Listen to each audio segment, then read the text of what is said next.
Hello, I'm Townsend Valkoff, Director of Counseling Services here at Lycoming College. And I'm Stephanie Fortin. I'm the Assistant Director of Counseling Services. We are excited to welcome the class of 2024 to our campus this fall. And today we wanted to take a few minutes to tell you about the mental health services that we provide on our campus. We recognize that the past few months have been challenging for everyone.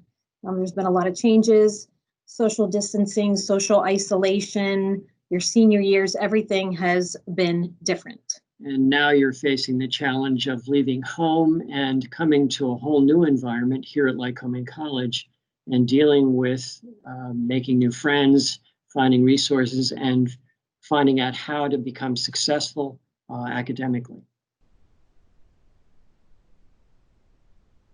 Each year, we work with students who suffer from a variety of issues. You can see those issues listed here. This is not an inclusive list, but definitely covers many that we tend to see in our office. The big ones are anxiety, depression, stress.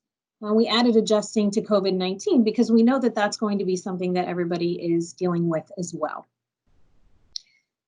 Many students come with a history of a mental health disorder in their past. Perhaps it's been diagnosed, perhaps not. And a lot of people tend to hope that when they come to college, that their issues will go away, that they won't need help anymore. But what we find is that the transition makes this very difficult for students. And so it's better to predict that if you've had issues in the past, you're going to probably have issues when you come to campus. And addressing those issues sooner versus later is important. Another thing is we would encourage you to complete the mental health history form that you were given to complete. This gets sent to our office as well as health services, and then we can help identify students who may struggle. And we make a point to contact all those students at the beginning of the semester. We work very hard to make our services available and comfortable for students. And at the end of each semester, we do a satisfaction survey, which allows students to give us feedback about what it was like to come to counseling. And it's often reported on those surveys that they found great comfort and benefit in being able to talk and express their concerns about whatever they're dealing with with someone else in a non-judgmental and supportive way. And we can't emphasize enough that we want you to reach out if you need help. That's why we're here, and we won't help to get you other kinds of support if you need that as well. Important thing to know about our services is that there's no cost for our meetings. It's part of the tuition as being a student here. Our services are confidential, just like they would be if you were attending counseling at a private office in your home area. We have no session limits. You can come as much as you need to. We can also assist students if they meet criteria for medication in obtaining that medication.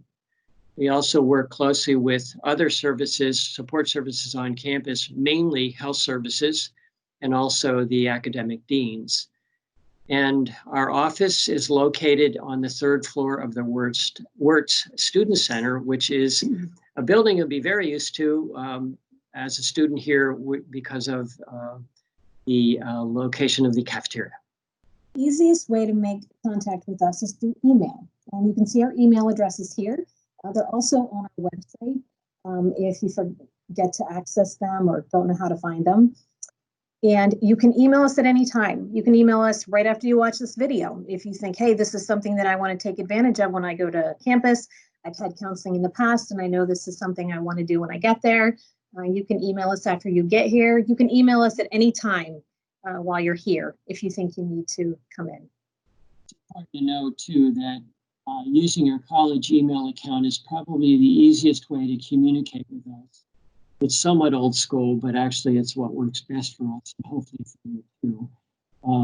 Once in a while, we'll have students walk into our office or call us on the phone. But in terms of like scheduling and making an appointment, the email is the best way. Some additional resources to be aware of prior to coming to school that we recommend highly is the JED program Set to Go, which provides a lot of resources regarding transitioning from high school to college. It also provides links for parents who are also undergoing that transition, having you leave home. So that I would highly recommend. In addition, there's some other resources that Stephanie could talk about. This is the book, The Naked Roommate. This is something that I kind of stumbled upon, but it is a great resource for anyone who's going to college. There are so many different transition issues, situations that are addressed in this book. I just can't say enough about it. It's pretty easy to find. I found it on Amazon, but I mean, I'm sure if you Google it, you can find it in other places. It's funny, it's easy to read, and a lot of the situations that are in there are things that you may encounter. So I would encourage you to get it. There's also a parent version. If your parents like to read and they're concerned about their transition to you being in college, it would be a great resource for them as well. So hopefully this gets you started in terms of what our resources are here at Counseling Services. And we are really looking forward to seeing you toward the end of August, and wish you well until then. Have a great summer.